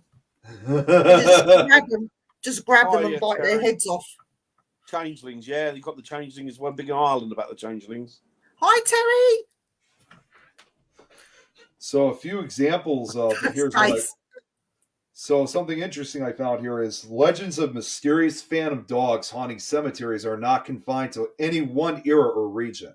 So a few examples they have here is in Meriden, Connecticut. Since the 1800s, hikers have reported a ghostly black dog that follows them to the summit of hanging hills but never leaves footprints. In Marion, Kentucky, Baker Hollow Road Cemetery is said to have a phantom guardian dog. This beast allegedly has yellow eyes and silently trails any visitors. And finally, in Hendriesburg, Ohio, packs of large black and red ghost dogs running through a haunted cemetery are a local legend. According to the lore, you hear them howling fiercely in the night. See, they're everywhere. Yep. I think they're Bigfoot's little pet. Bigfoot's dog. Bigfoot's little pet. That's what it is. Listen, we're going to be finishing in about 10 minutes, but I must tell everybody that's on here that after us, for how long are they on for? For an hour. You've got the Haunted Dolls that are coming on and doing their thing. I don't know what they're going to be talking about, but sounds it'll be interesting. So it brings me to my next question. What do you think about Bigfoot dolls being haunted? Or can they be haunted by Bigfoot? Bigfoot what, sorry? Like having dolls or things made out of wood that have come out of the forest, whatever. Do you think that they could have a Bigfoot essence to it or an energy to it? Could that attract? Or even Dogman? That's something, anything that these cryptids, because they're showing themselves. They're all sacred. are people bringing something in with them or carrying something? Why are certain people seeing them and others that don't? Is it because of their belief system, do you think? Or are they carrying something on them that attracts these things? Not just Bigfoot, but like, or Dogman. It could be anything. Mothman, the Enfield monster. I'm intrigued with that Enfield monster. I'm going to go out looking for that. It's brilliant. But do you think that there's something more to this that's attracting these creatures to come out and show, or not? Do you think you're just lucky if you see one? I think it could be. You go ahead, Dan. You go ahead. Sorry. No, all I was going to say is the ones that I've read and the ones that I've heard about have generally been sort of happy accidents that they've come across them. That neither of them have been aware of each other's presence. That they've all of a sudden noticed and stood back. God. Terry says must take bonios out and investigate. They're like dog biscuits, Nick. They're terrible. Yeah, I think it could have something to do with some type of energy that goes on because, like we mentioned about Skinwalker Ranch, how you don't just have the Bigfoot reports out in that area. You have all different types of crazy stuff that goes on, and Skinwalker Ranch is not the only place that has that characteristic. You got Shades of Death Road out in New Jersey. That is another place that's got like everything to it. Apparitions, UFOs, Bigfoot, the Jersey Devil, another well-known cryptid. Yeah. Hasn't Strawberry Ranch got? I think they got something like that too. Yeah, and then. Well, I don't know if it's still. Well, I think they say it still occurs to this day. You also then have Highway 666 out in the southwestern areas, which it's no longer called Highway 666, but because of its history, I think what it used to still be called, the activity still occurs supposedly today. But that's where you get a lot of those other type of a lot of that stuff occurring too, like everything you could think of.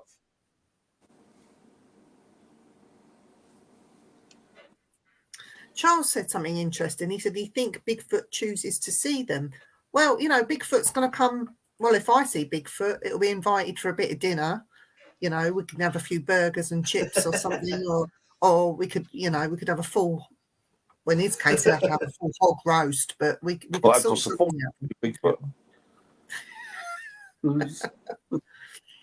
Like leaving food, it wouldn't just be small little apples. It'll be like a proper large roast or a barbecue of something, something a bit more tastier. But, sorry, I'm talking to the dog. Never seen a Bigfoot. Never seen one. But I'm not sort of in the same place for too long anyway, so I'm never going to see one, I don't think. I always say careful what you wish for, Viv. Yeah, well, he can come round for dinner any time he wants. It's not a problem, as long as it's not a ginger one. I don't want a ginger Bigfoot. Poor Bigfoot. I'm not a gingerist, but I don't like Poor the gingers Bigfoot. because No, gingers have bad tempers.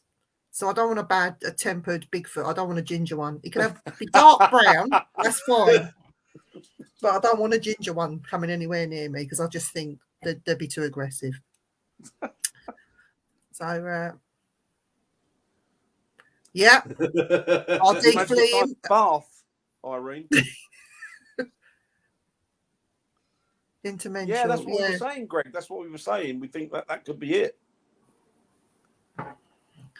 But it's interesting.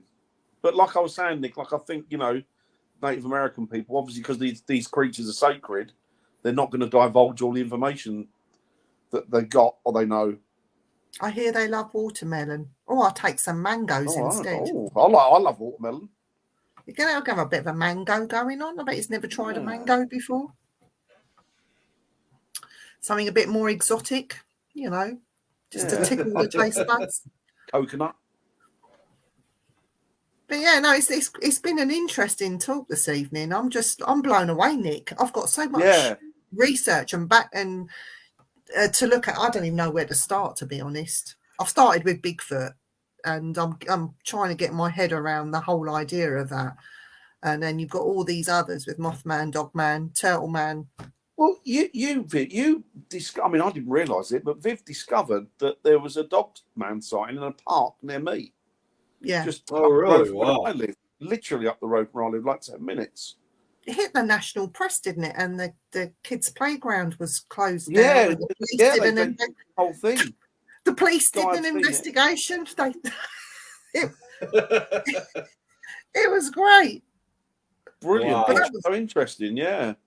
yeah, but I think they sort of look into that more case of any paedophilia, any, you know, odd strange men hanging around. And yeah. But the but guy apparently, that experienced it was absolutely terrified by all accounts. He just couldn't, he could hardly speak. He was that frightened. Oh, I've tried yeah. to trace him down, but I can't trace him down through Facebook or do anything. you think, because with Bigfoot sightings, people get terrified and don't want to speak? Do you think it's because of fear itself? Because people talk about the feeling of dread that comes over them. Do you think it's because they're absolutely terrified, which is why they don't want to talk about it? It could It be, could couldn't be it? one of those. It could be very well one of those reasons. Of course, then you also got another, which is a very common reason. Some people don't say too much about it because they fear being ridiculed, especially if it's in an area that hasn't really had a lot of sightings of it. I mean, again, you go to a place like the Pacific Northwest or the South, and you know those sightings over there, those have been going on forever. So you know, you tell people in those areas, they're most likely going to believe you. But if you're Yeah. talking about like an area like out in my area, for example, like unless it's down in southern Illinois, if it's anywhere further up the state, you're not going to really have that many believers up there, unfortunately.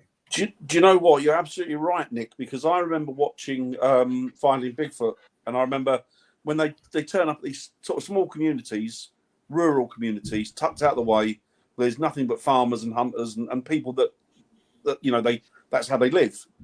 Mm-hmm. And they go to these little halls, these little village halls, and then they go in there and they say, has anybody had a Bigfoot experience? And you can guarantee that a good 75-80% of that audience will put their hand up. Really? Okay. Yeah. Yeah. It's amazing to watch. You know, you think, wow. I Yeah. expected a couple, but they've all experienced it.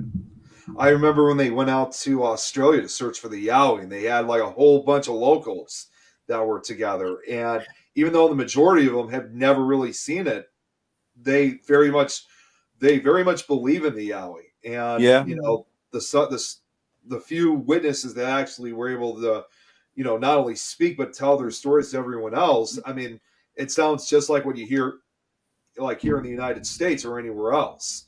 So, but it's just not as common in a place like Australia, for example. Yeah, exactly. Exactly. And I suppose America's sort of 95%, still 95% uninhabited, isn't it? I mean, Yeah, 5% of it is taken up with cities and towns, isn't it? And what have you, and villages and that. But right. so, yeah, I mean, even today, much of not only just the United States, but all of North America, as well as even other parts of the world, like some, you know, these other countries I met. You know, much of the world is still relatively unexplored. So who knows what else could be like living out in these wilderness areas and mountainous earlier regions. series. Yeah, I'm just exactly. going through some of these comments before our show ends. We've got 3 minutes. But Chantel says, with that being said about watermelon, if something knocks on my door now, I'm going to shit myself.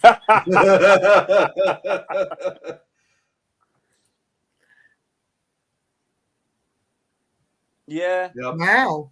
Yeah. Yeah. There is a stigma to it all, isn't there? People are frightened. But I'm finding with social media and the platforms that we have now, everyone can spread the word and talk about it, and they're finding that they're not on their own. So more people are willing to talk about it without feeling prejudiced or bullied because they've seen something different. Yeah. But yeah, I'm still on the hope that maybe one day me and Mickey can have a burger or two together. One day, you never know.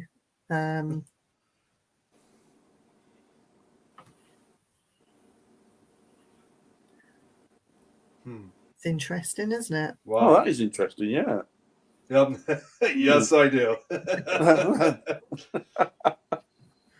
Well, it's been stay where you are, Nick. Don't go anywhere. It's been a fantastic evening, everyone. Thank you for tuning in. Yes. Thank you very much. We are back next week to talk about a subject. I don't know what we're going to talk about, but I will do a poster and we'll put it up and let you know what we're going to be talking about. But it's been fantastic talking about cryptids this evening. Absolutely. And don't And forget, thanks for coming on, Nick. Yeah, absolutely my pleasure. And coming up Robert, if next you're out there, thank you. we Sorry, got Viv. Haunted Dolls coming up, so stay tuned and tune into the Haunted Dolls. I'm sure it's going to be a fantastic show, and we will see you all next week. Take care, everyone. Bye, everybody. Thanks for tuning Bye. in. Speak Take to you care. soon. Bye. Have a good week. Stay safe.